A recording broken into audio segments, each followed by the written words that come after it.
Hi everyone, welcome to week 21, CC Cycle 2. I'm going to go through our new grammar and give you some ideas of what you can do at home, and then I will have a second video where I share more information about our science, hands-on science, and our fine arts. All right, so let's start with math. Math this week is on the Associative Law. So you're just going to recite this. The important thing to remember is that you have to say open parentheses and close parentheses. You can't just say A plus B plus C, because the parentheses are really, really important in the associative law. Okay? So the associative law states, the associative law for addition states open parentheses A plus B, close parentheses, plus C equals A plus open parentheses B plus C close parentheses. The associative law for multiplication states open parentheses A times B close parentheses times C equals A times open parentheses B times C close parentheses. If you'd like to do motions, you can do this for the open parentheses and this for the close parentheses. So it would be something like the associative law for addition states open parentheses A plus B close parentheses plus C equals A plus open parentheses B plus C close parentheses. The associative law for multiplication states open parentheses A times B close parentheses times C equals A times open parentheses B times C close parentheses. So you can kind of have fun with that one. Okay, for timeline, I'm not going to play the timeline song because I'm recording on my phone and I don't know how to do that while I'm recording. So I'm just going to go through and read them. There are a lot of fun games that you can play with timeline. If you want to hide a card, if you have other kids, you can hide a card somewhere, have somebody go out, and then you sing the timeline song as they're trying to find it, kind of like the hot cold game. So you get louder the closer they are and quieter the further away they are. You can shuffle the cards and have them put them in order. If you have younger kids, they can practice hopping during the song. So we're just going to go through and name them. So we're doing World War II and President Franklin D. Roosevelt, Stalin of the USSR and the Katyn Massacre, United Nations formed, the Cold War, Gandhi and India's independence, Jewish state established, Mao and communist victory in China. All right, for history, again, I'm not going to play the song, but I will show you the motions if you want to do that. We are talking about the Cold War, so this one's really different. We did the Vietnam War and the Korean War a couple weeks ago, so Cold War is this week, and it's very different. So it just says, tell me about the end of the Cold War. In the 1980s, British Prime Minister Margaret Thatcher and American President Ronald Reagan worked together to end the Cold War, lessen big government, and strengthen the conservative movement. So the motions start with 1980.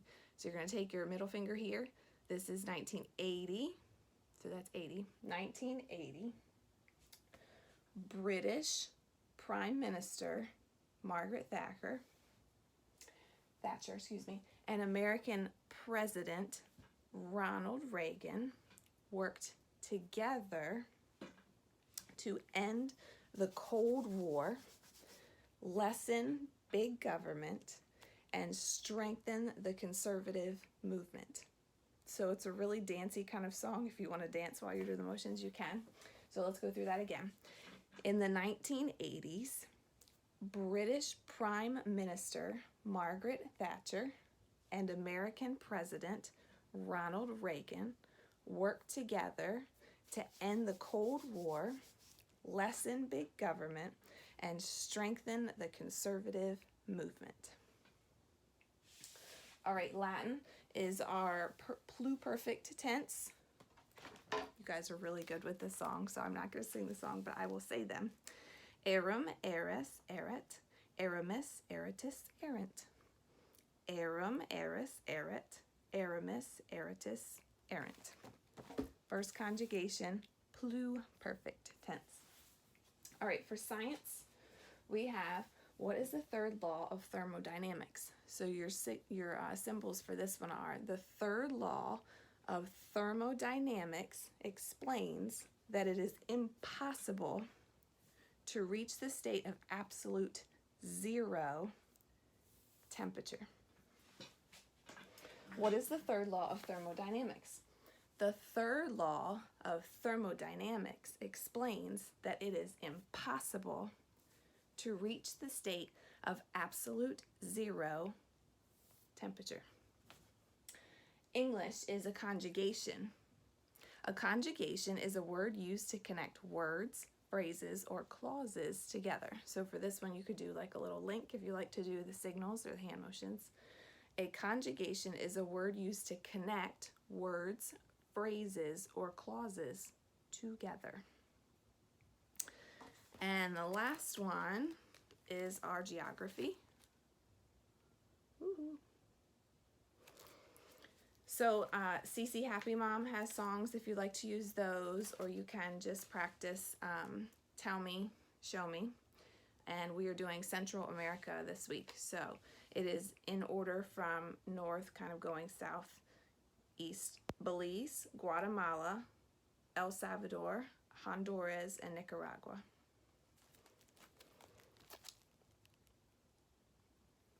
Okay, again, that is Belize, Guatemala. The little tiny piece is El Salvador, Honduras, and Nicaragua. So that's our CC Cycle 2 Week 21 New Grammar. The timeline song for this week does start at just after 11 minutes. So I wrote down 11 minutes, 6 seconds if you want just the piece of that for this week. And some ideas for review games. If you only have one child at home like I do, you could do like a dance where you turn on one of the CC songs, whether it's the timeline or some of the math songs or the history songs, and have them dance and then stop it. And when you stop it, you go through and just ask your questions. If there are more kids, then you could do tic-tac-toe, where there's two of them, and one's an X, one's an O, and for every question that they get right, they get to do their little symbol, X or O. Another one you could try at home, if you don't mind cleaning up the mess or having the kids clean up the mess and you have some extra paper, is you crumple up paper and you play the song, either the timeline, history, or math. And as they're throwing for their snowball fight, you play the song and they have to sing. And then when you stop it, they have to answer questions. So those are just a few ideas for review. Obviously, there's tons of resources, and I hope this was helpful. I will be making another video on the other pieces that we are missing this week. I hope everybody's having a great time together and staying safe. Bye. Hi, everyone. This is Hands-on Science for week 21. We are constructing towers. So Miss Katie has all the materials on her porch. Your parents have already picked it up, so you're going to need to find the materials that you are using to construct and build your towers. So we are on week 21. So what are some tall towers that you already know? What is the shape of those towers? Remember last week we did bridges. Think about the shapes that we talked about. We talked about one shape in particular that's super strong and used a lot in constructing bridges, and kind of think about how you could do that with a tower, making a tower. The tallest skyscrapers in the world are engineering feats that bring in fascinated tourists all over the world. Scientists use precise calculations to design taller and taller buildings each year. What's amazing is that they can keep the base of the buildings just as small as, or even smaller than, older historic towers like the Empire State Building in New York. Concrete and steel are used in skyscrapers, but in new composites and mixes actually make the tower stronger and more flexible. Engineers have to consider not just the weight of the building, but also the dangers of the wind, and the building has to be able to sway without cracking the materials. They have to consider elements like a solid foundation, keeping the center of gravity in their tower, and making sure that it's isn't too top heavy so it doesn't fall over. So what kind of framework would you use to build to make your tower reach new heights? So you're going to be designing a tower this week, and you're trying to make it as tall as possible, but it has to stand on its own. Last week with bridges, we gave you a lot of support at the bottom, those bases, remember the blocks that we had, and you were able to put a whole brick on top. This week, you're not gonna have any kind of support for a base. You've got to build your tower from the base up, and you're trying to build it as tall as possible. So if you have siblings at home, you could compete to see who could build the tallest tower. You could work together to build a tower. If it's just you at home, you could build a tower and then try and build another tower that's taller. So you're trying to get the tallest tower that you can that will sustain itself, meaning it'll sit on the table all by itself without any kind of support or you holding it. So you're trying to get the tallest tower. Good luck. All right, this is week 21, Fine Arts. We are still learning about our composers. This week we're focusing on Johannes Brahms, and I will have a link for your mom to put the music on. Remember, we're going to talk just a little bit about the composer, and then you're going to practice attentive listening. So you're going to get really relaxed, really comfortable. Maybe you want to get a blanket and a pillow and lay on the floor, close your eyes, and you're listening to the music. You're trying to pick out different instruments that you hear. You're going to listen to how the music gets louder or softer, and if there's any kind of change of pace in the music. So Johannes Brahms was born in Germany in May 7th, 1833, and he died on April 3rd, 1897, and he was known during the Romantic period of the arts. So he was born in the German city of Hamburg. His father was a musician who played several instruments, and Brahms loved music too. By the time he was 6, he'd invented his own system for writing notes down on a page. Of course, he took instrument lessons. He learned to play the cello, the horn, and the piano. By the time he was 10, he was such a good pianist that he performed in public as part of a chamber music concert. Brahms also loved books and read everything he could find, including novels, poetry, and folk tales.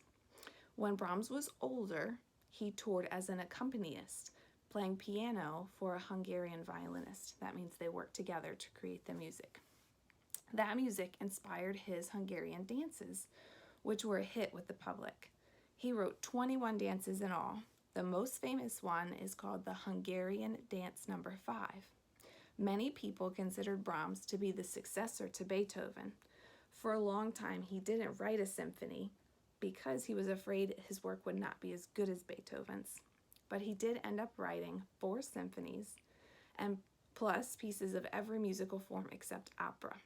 You may know one of his famous pieces, the Lullaby. He became so famous that he's now known as one of the 3 B's of classical music: Bach, Beethoven, and Brahms.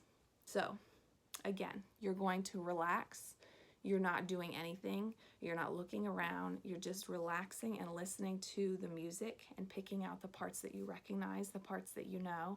If your mom wants to read along for the listening piece and tell you what's happening, that's great. If not, you're just listening to the music and appreciating all of the different instruments that come together to make such a beautiful sound, a beautiful noise, and you're listening for different tones, different volumes, all of that good stuff, and you want to listen to it at least 2 times. So the first time, listen to it, and then the second time you can just listen to it again, or you can do the reading part where it tells you what the instruments are doing and specifically what the composer wanted to happen.